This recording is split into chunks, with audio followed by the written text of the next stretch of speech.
Hi, and welcome to another episode of On Hand Cooking. And I'm so glad you're here. And I really mean that, I'm not messing around. Today we're gonna make something that I make probably once a week or so.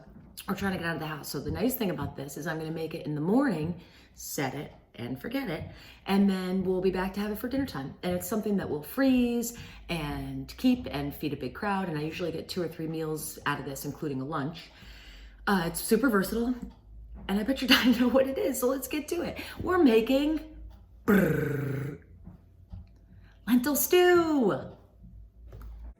So the plus of this meal is that it's loaded with protein. It is not keto. It is not Whole30, but it is, maybe it is Whole30. I don't know. Consult your Whole30 expert on this one. But it is vegetarian and can be made vegan as well, as long as we leave the chicken stock out, and I'll show you that replacement later. Let's get to work. Well, let's get to fun. Let's get to fun, not work. Let's get to fun. Let's get started. So what I have here are some lentils that have been soaking overnight. I chose orange. There's also green, maybe some brown ones too. You pick. These guys have been soaking overnight because they are little sponges and will absorb all your liquid. And also we're sprouting them because, remember, they're seed and they have a life force inside of them. Turmeric, if you've got it, red onion, yellow onion, white onion, garlic, 2 cans of tomatoes. I chose fire roasted, save the liquid. We're gonna be using that. And you can use chicken stock or vegetable stock, but my little trick is that I love some of this better than bouillon.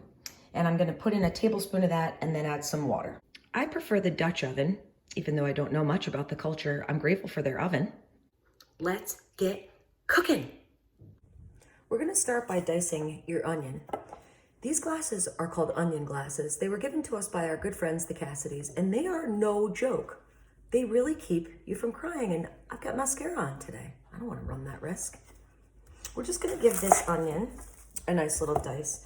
And if you came to this video series for knife skills, this is not your video series. But I like to chop an onion by slicing it first through the root, drop it down, take off that top, save it for chicken broth, bone broth. Do the same with the other side. Take that top layer off, because that's just gonna get in the way of things. I'm sure you've heard that in your life before. Throw that in your stock bowl. Take that stock bowl. All right, then we're just gonna give this a nice little slice all the way through. But keeping this root intact, because now watch this. Bam, boom, booyah. Okay, all these nice little onion pieces. Let's chop some celery. I like to actually cut those ends off first, bone broth material. And then I like to get these guys a little small because those lentils are small. And it's nice and everything's a little uniform. It's nice when we all wear uniforms. Okay, and then we just give this a little chop. I took my onion goggles off too soon. Now, if you're a fast chopper, and don't feel bad if you're not, we all chop at our own pace. You can get your pot going now, turned on, get it heated, and get the oil warming up in there for us to throw the onions in. And I like to put the onions in first and let those just get a little translucent and brown and really let the flavors come out of them. So I'm gonna do that now. Happen to be a fast chopper, relatively fast chopper. So I've got my pot here warming on a medium setting, and I'm just going to add a little oil. Where is that? I really need a camera crew. And while things are warming up over there, I'm gonna get fast chopping my carrots. So remember, save these greens if you're lucky enough to get carrots with some green toppers, because you know where these are going. I don't even need to tell you guys anymore. Okay, and then carrots, I like to get these guys going pretty small too. And hey, I'm gonna tell you a whole episode on growing your own windowsill garden. And these tops will actually grow you new carrots. Carrots, I like to get a nice small chop on these guys too. So I'm gonna take these once down the middle.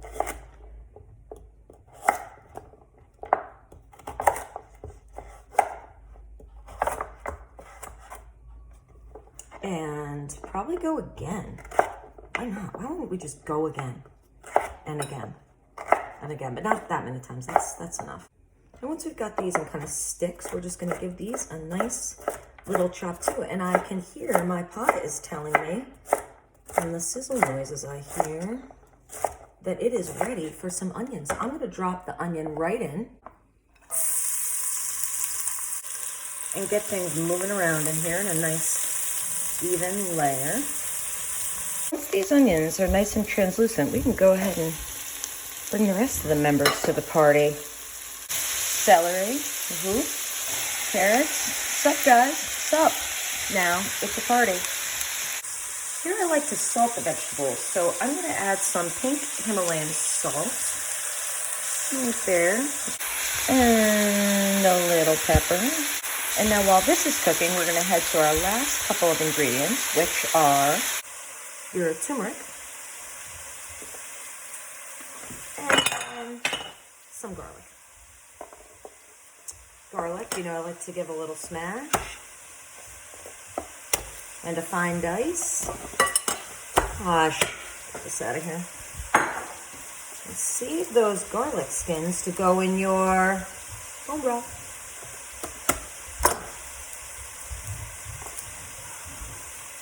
I'm using 3 cloves, 4 actually, just found one on the counter. 4 cloves of garlic.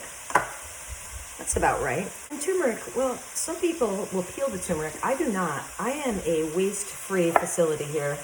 We use everything and are very, very mindful about food waste. And you should be too, because why wouldn't we be? Food is expensive, and it comes from people who work super hard to bring it to us. So, oh my gosh, don't even look at what's going on this cutting board right now. It's a disaster, but it's fine. Just get a rough dice into this situation. And the reason we put these 2 in last is because we do not want them to scald.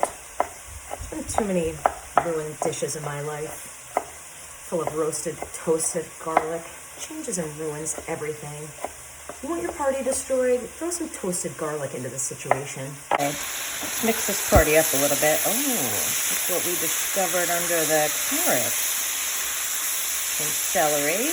Yep, things are looking good in there. Then we'll add in our turmeric and garlic situation.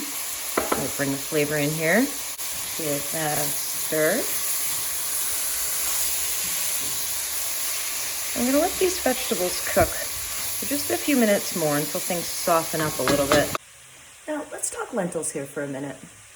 This underestimated little legume is full of protein. It's readily accessible. It's very inexpensive.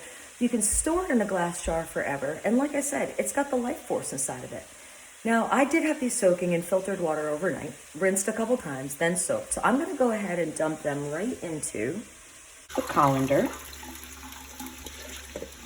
And if you didn't remember to soak your lentils overnight, that's fine. I mean, who's got time to soak lentils overnight? But if you didn't, it's okay. Maybe just start soaking them, rinse them, soak them at the start of the recipe as your very first thing you do. And then we can go ahead and dump them in, and they'll just absorb a lot more liquid during the cooking process. So let's go ahead and dump those lentils in. Give them a mix.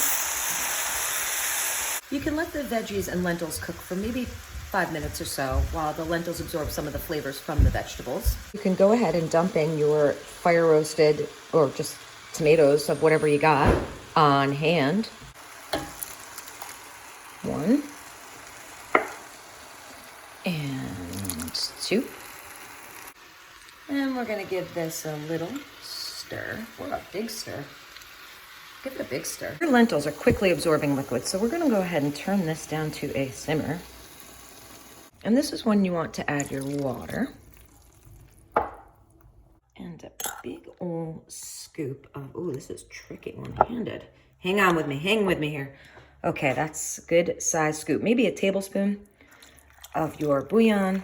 Get that right in the middle in the hot spot. Oh yeah, that's where the good times are happening, right in the middle there.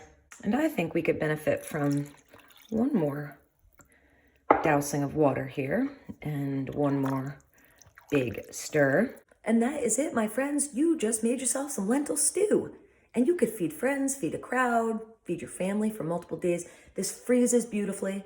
And I will be back in a bit to show you, oh, well, why don't we discuss what you do at this point? Hang on. Here's what you do at this point. Now you're just going to let that simmer for a couple hours until the lentils soften and absorb all the liquid. And you might want to check in to see if they do need some more liquid, either stock or water, whichever one you're using. In the meantime, you can think about how you're planning on serving your lentils. So we're going to serve ours over quinoa, which is going to be another episode, but I do have my quinoa sprouting because quinoa also contains the life force and is easier digested after sprouting. All right, well, that's where we are for lentil stew at this point. I'll be back to tell you exactly how it turned out, which will be delicious. Well, I'm back from a hike all day at the ocean, which was amazing. And guess what I get to come right home to? Dinner already done. Want to see it? Y'all ready for this? Lentil stew. Doesn't really look so delicious, but it'll be delicious. Okay, hang on. Let's taste it. I topped it with a little cilantro and some avocado because that happens to be what we have on hand. Okay, and let's give it a taste.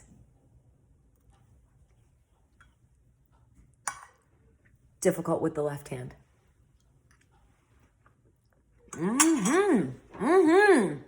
We did it, friends. We did it. We brought home a delicious, economical, freezable, nutrient-dense dinner. High five. For another great episode, give me some suggestions, anything you want to see. I can't promise I'll cook it because I cook with whatever I have on hand, but I'll do my best.